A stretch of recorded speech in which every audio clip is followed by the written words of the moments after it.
Hello everyone, this is Max from the Etymos Max YouTube channel, and this is the first, or rather the 0th episode of the Etymos Max Podcast, which you can watch here on YouTube. So if you see my face right now, you're probably on YouTube, and you can also listen on Spotify or wherever you may find podcasts, wherever you can stream them from.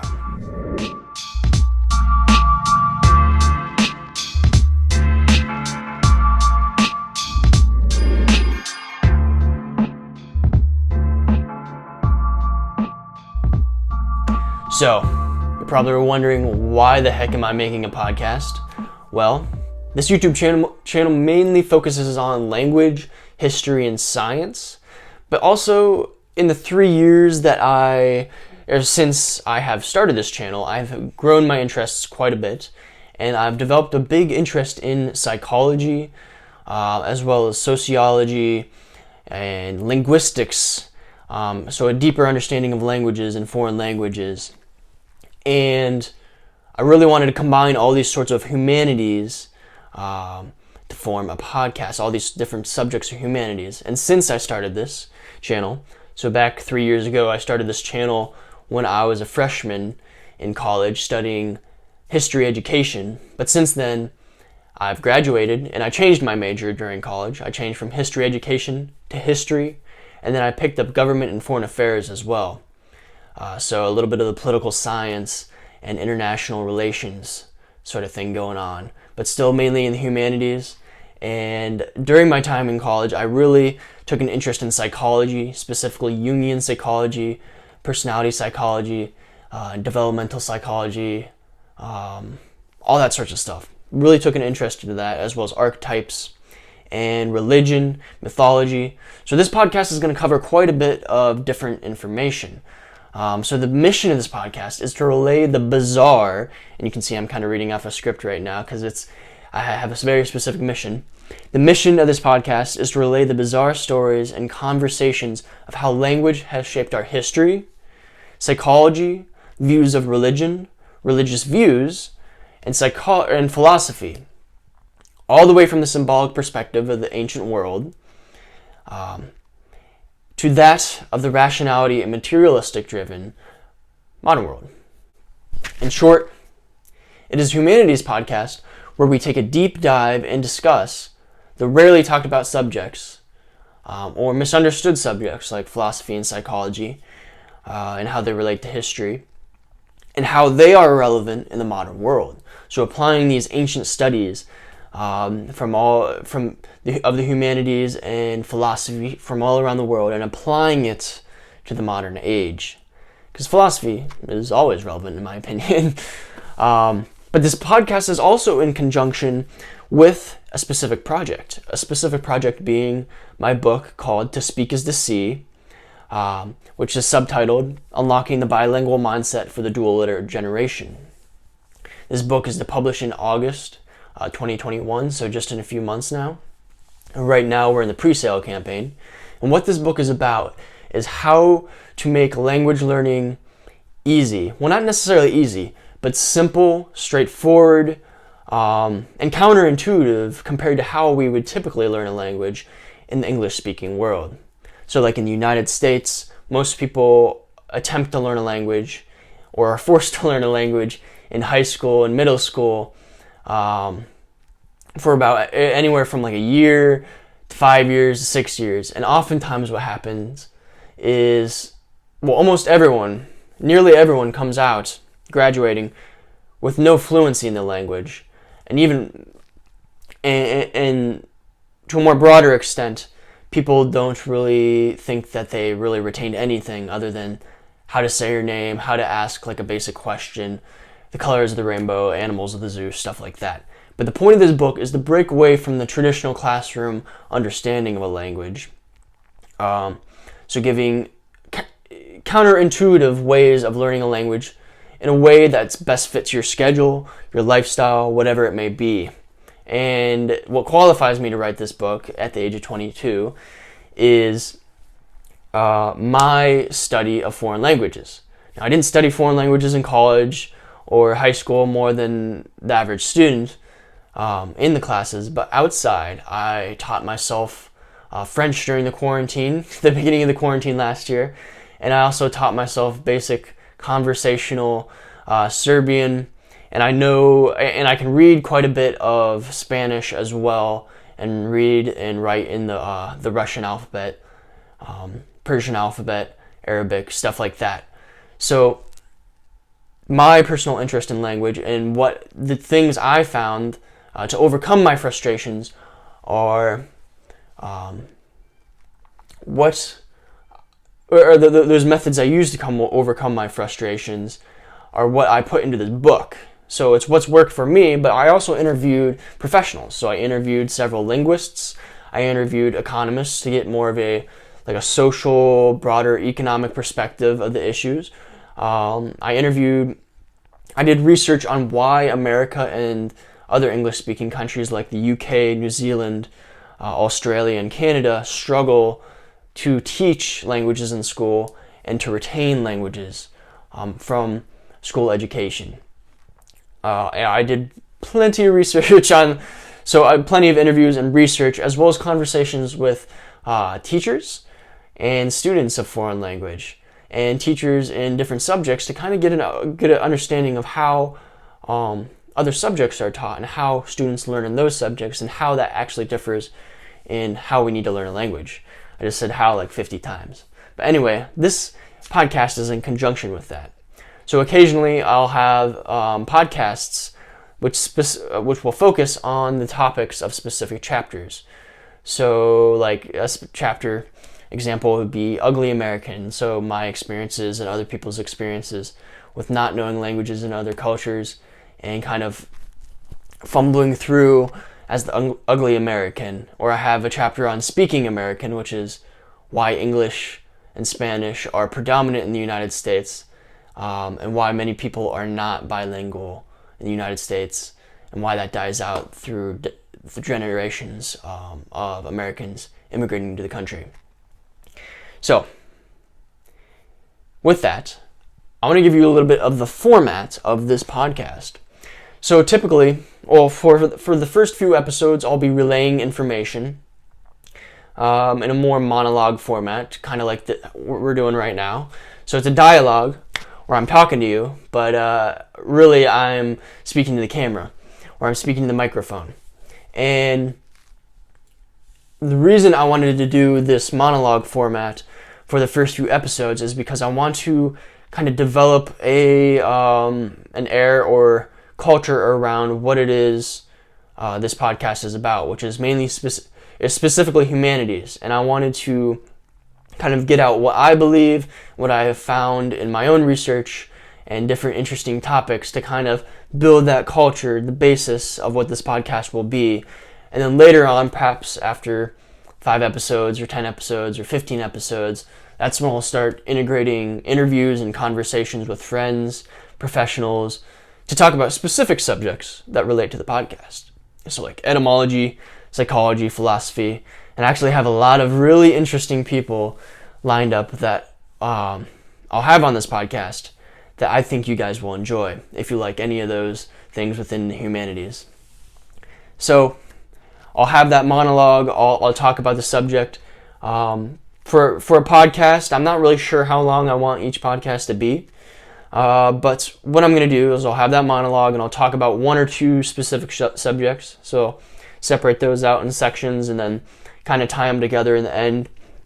But at the end of the podcast, I will also have an etymology section to talk about the etymology of the subjects at hand, or something related to the subjects at hand, as you'll see at the end of this podcast. Yeah, mouth's getting dry.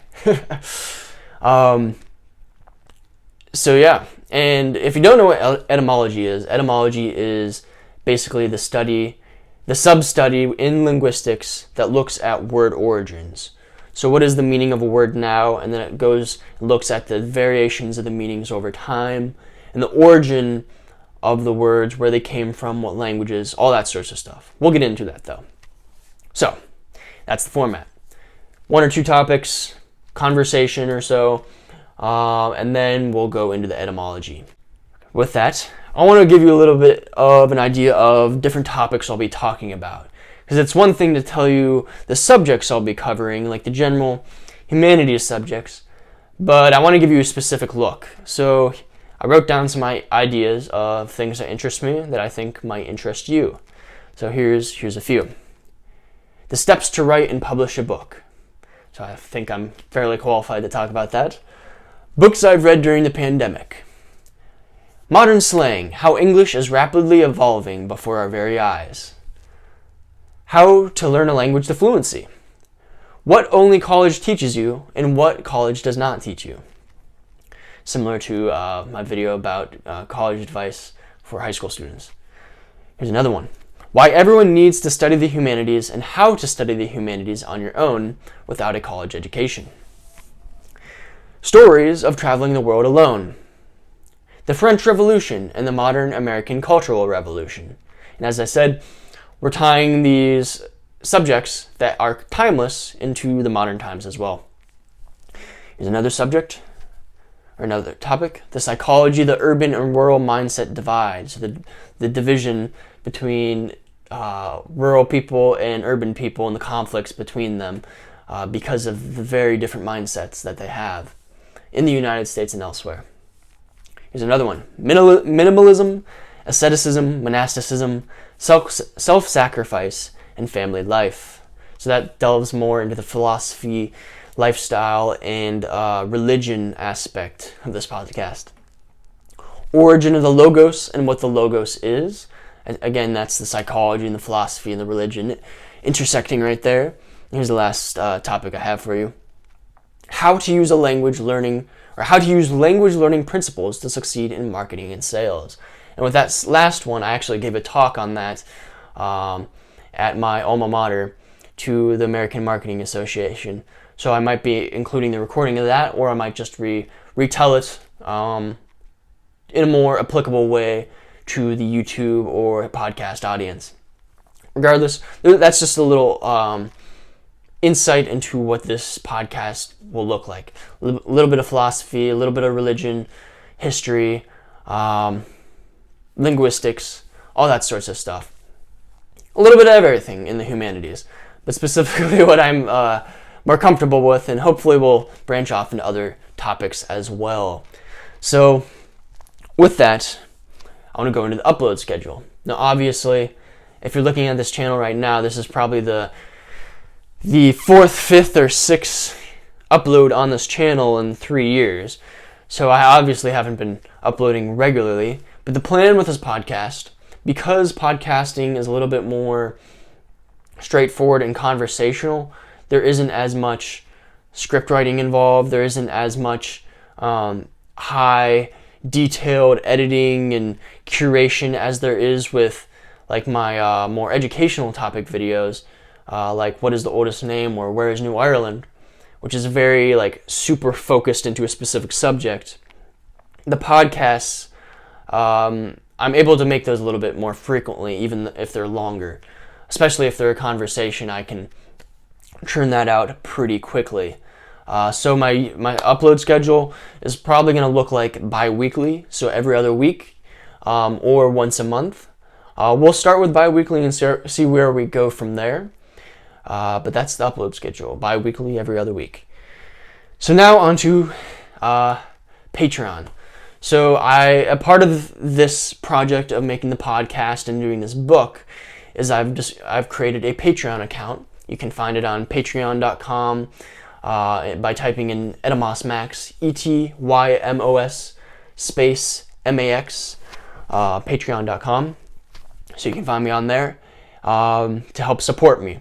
And if you don't know what Patreon is a way for fans or supporters or patrons to help fund the costs of making certain projects that they enjoy. So what this looks like is, if you're interested in helping support me, you can donate as little as $1 a month to help support the channel, as well as the book effort.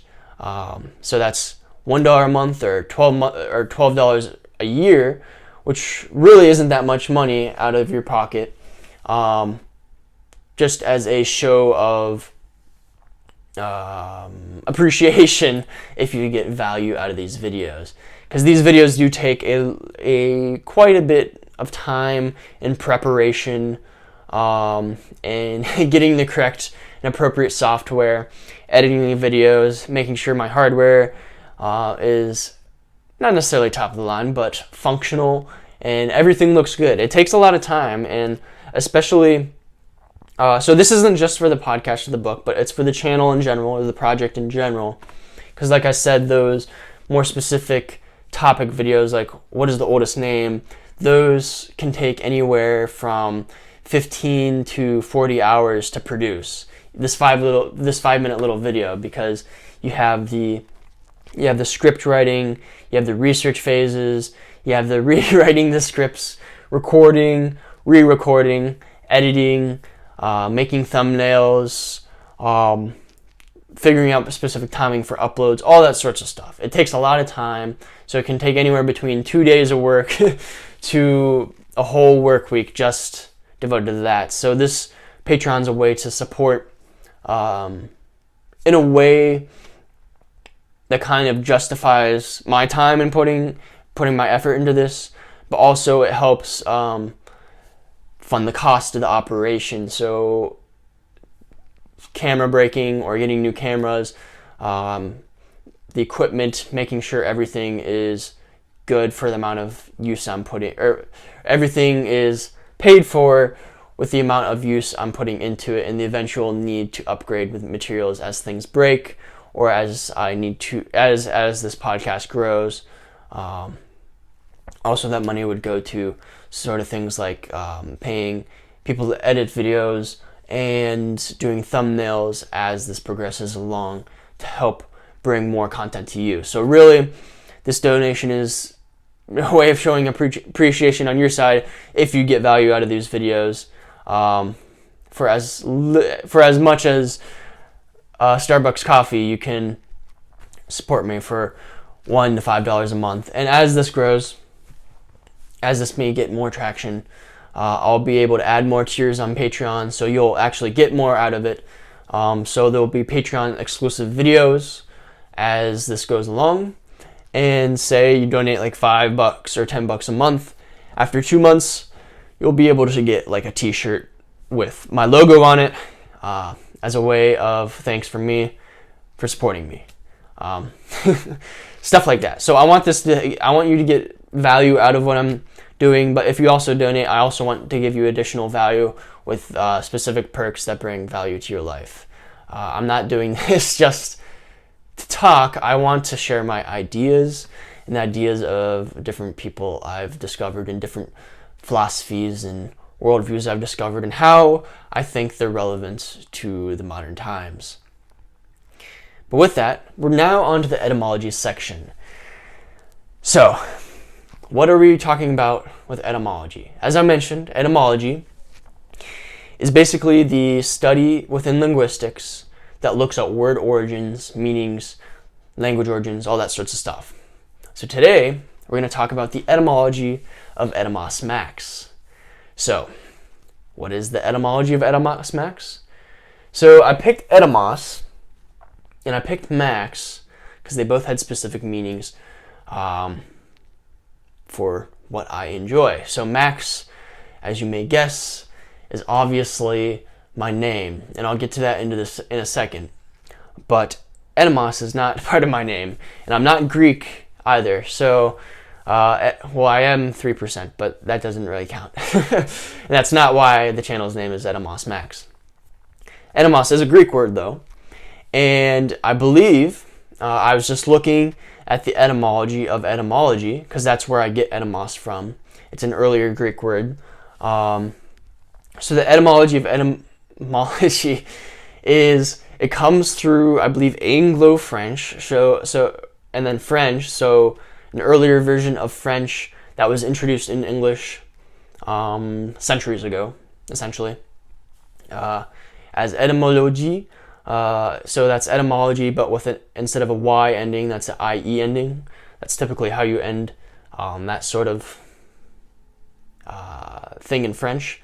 which comes from earlier word, etymologia, from Latin, and it's the same thing in Greek. And the meaning has retained more or less through the languages. So it's the study. So you have the two parts. You have etymo, and then you have logi, etymology.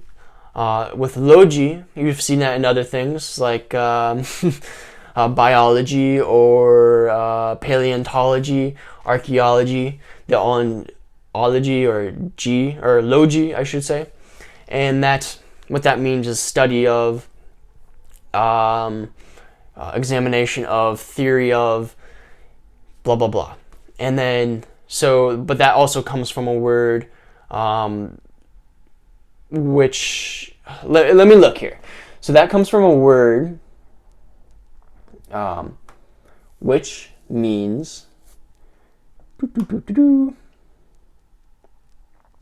It comes from a stem, log, which means to speak or to tell, which is related, I believe it's related to the word logos, which is the ancient Greek word for word, or the way or whatever, but we'll talk about that in a different video, because that's actually a subject we'll talk about.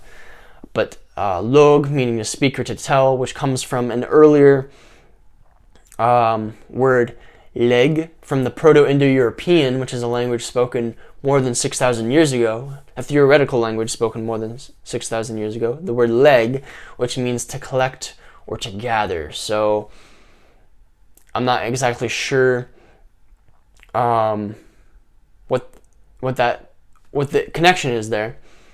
Well, here's the connection. It's that when we're talking about leg or to collect or to gather, we're talking about the meaning to speak, specifically to pick out words. So when you're collecting or gathering, in this ancient sense, or when you're speaking in this ancient sense, you're picking out things, you're picking out words. It's a little strange. But now let's talk about the etymo part, or the etymos. So etymon, which you pair with log or logi, that etymon means the true sense or original meaning. So the word, one of the Greek words for truth, is etymon or etymos, and the neuter form of it is etymos, so which means the true, real, or actual, related to eteos, which just means true. So there's that connection there. ETEOS. lots of vowels. Which and that actually comes from an earlier word in that same theoretical language I just mentioned, called Proto-Indo-European, which is called, which that word is set, which means to be stable. So you kind of get a different sense of what truth means when you see what truth is as something to be stable. Sounds kind of strange, but this is part of what makes etymology interesting to me, is that it shows the development of words over time, but it also, if you think of a word as like an egg, so you have like the eggshell, or you think of a word being an egg, and that specifically how it's spelled, and what it sounds like and what it looks like as the eggshell. So that's kind of the more subjective, or not subjective part, but that's the more surface level thing. What really matters is what's on the inside, and so that would be the meaning of the word. So the yolk, the egg white, that's the meaning or the concept that transcends over time and develops over time. And we see that the concept or the meaning of words is important in language more than the spelling, because let's say you are translating from one language to another. Some words look similar in certain languages. So French and English are very similar with vocabulary. So some words may mean almost the exact same thing as a similarly spelled word in the other language. But for languages or parts of languages where there is not that direct translation, where the words are completely different in origin or appearance, what matters is that concept or meaning. So it's not what's really on the outside or how it looks doesn't matter. It's what the concept or meaning is. And that changes over time. So it can really give us a good idea of how concepts change throughout the ages and how the development of ideas. So like I pointed out with the logi or the logos or the leg portion from Proto-Indo-European is to speak or to tell or to relay information, literally meant to pick out things. The ancient mind is a very interesting mind because they thought about the world in a completely different way than we thought about it. They thought it more symbolically than we allow ourselves to think. And a good example of this is how in the ancient world, and actually in many cultures around the world, our names have meaning. So our names were given to us because they have specific meaning. And we still do this in the United States and the West. We give people names because they have a specific meaning. But really, we kind of stop thinking about that after we assign the name at birth. Unless, of course, you have a name like Grace or Trinity or Justice where the meaning is obvious. But we're kind of disconnected from that symbolism of the ancient world, really the larger world. So anyway, so you have etymology, which is picking out that true sense of the word, picking out that stable sense of a word. If we're looking at the Proto-Indo-European origins of that, so you have that on the etymos side, the etymology, the etymology of etymology. So there's your etymos, which just is the neuter form of etymon, so truth, essentially. And then you have my name. So my name is Max. Now, a lot of people who are named Max, that's oftentimes a shortening of, or a diminutive, to use a linguistic term, a diminutive or short form of Maxwell, Maxine. I'm certainly not a Maxine because I'm a man. Maximus, all those sorts of things. But mine is just Max. My parents just named me Max, and that's it. And I don't really know why. I'll get back to you on that one. But let's go with Maximus, because that's really the original sense of the name Maxwell is Maximus.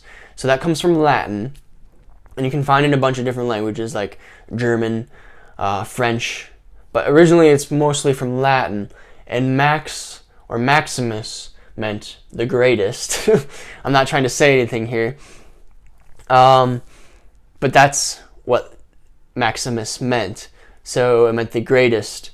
But you also have, but that's the Maximus form. That's from Latin. But Maxwell, the name Maxwell, which is pretty common in English, and that's what a lot of my friends call me, Maxwell, that is not from Latin. And that's actually from a completely different origin than Max or Maximus completely.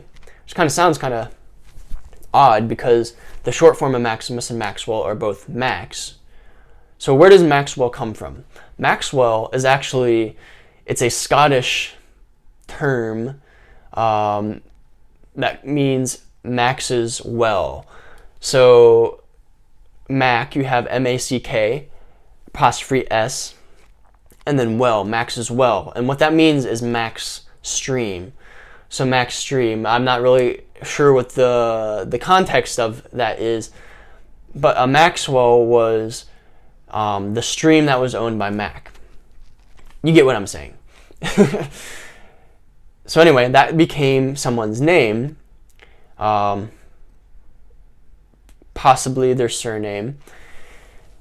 And what's interesting is that if you go even further, let's take this a little bit further, there's no relationship between Mack and Max as names, or there's no relationship between the Latin Mack, or the Latin Max and the Scottish Mack.